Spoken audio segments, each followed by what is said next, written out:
start our next session here in just a couple of moments. Before we do that, wanted to do a little bit of advertising. If you've not yet had a chance to check out our Indiana 4-H Clover Call 4-H podcast, we'd encourage you to do so. If you go to the Indiana 4-H website, you can't miss it. It's on every page.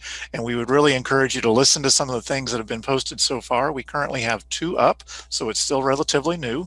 Our first podcast was with Dr. Casey Mull, our state 4-H program leader, that released in October, and some of our 4-H extension specialists recorded one also in November that has just released.